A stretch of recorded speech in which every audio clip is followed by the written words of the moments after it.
Kegrafikan, yang pertama ada ukuran dan layout, Sesuai antropometri, anak SD atau EPI, konsistensi elemen visual pada setiap halaman hadir yang cukup untuk kenyamanan membaca dan proporsi teks ilustrasi yang seimbang.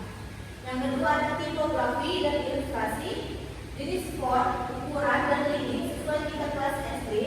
Ilustrasi harus presentasional, jelas, relevan dalam materi, dan bebas dari stereotip negatif.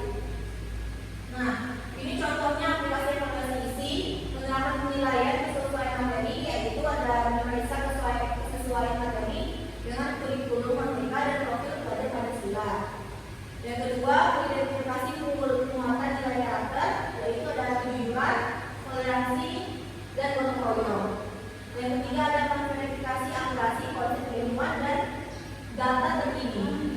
Lalu yang keempat, evaluasi integrasi moderasi beragama atau yang bilang ramah pilih alami, contohnya nilai karakter dan akurasi konsep pada halaman menurut teks SD atau MI bahasa Indonesia.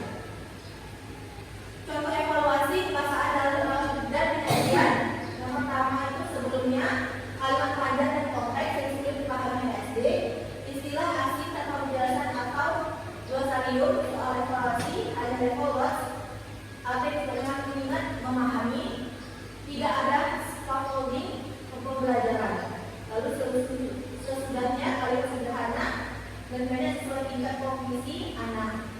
Glosarium disediakan untuk istilah baru, yaitu soal temporal loss dengan konteks nyata, alur pembelajaran bertahap dari mudah ke sulit. Contoh evaluasi kegrafikan, yaitu ada layout ramah anak.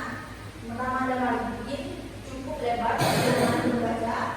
Yang kedua ada ukuran besar dan jelas minimal 12 pt. Yang ketiga ada ilustrasi responsional sesuai konteks.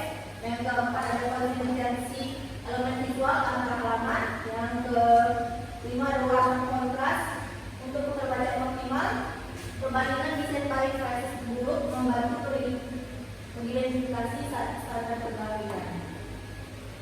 Nah, kesimpulannya, analisis bahan ajar merupakan prosedur ilmiah dan strategis yang mutlak dikuasai oleh setiap pendidik profesional. Kemampuan ini menjadi kompetensi esensial dalam memastikan kualitas pembelajaran yang optimal bagi peserta didik. Bahan ajar berperan sebagai media sentral dalam operasionalisasi kurikulum, menjembatani antara dokumen kurikulum tertulis dengan pengalaman belajar nyata siswa di kelas.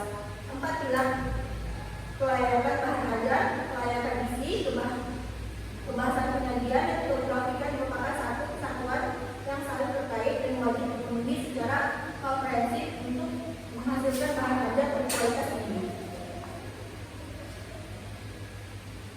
Baiklah, sampai sini saja pembahasan kami. Apakah ada yang bertanya? Baik, ini silakan. Assalamualaikum warahmatullahi wabarakatuh. Waalaikumsalam warahmatullahi wabarakatuh.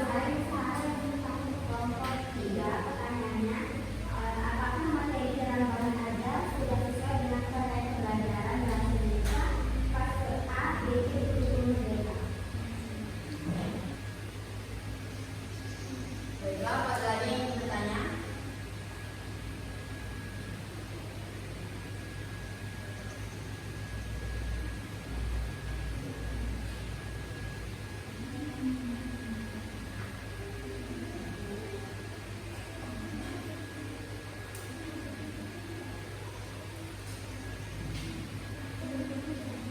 Baiklah, saya akan menjawab pertanyaan dari Yuni Sahara. Itu apakah materi dalam bahan ajar sesuai dengan capaian pembelajaran bahasa Indonesia fase A, B, C, kurikulum merdeka? Jawabannya sudah sesuai. Jika memuat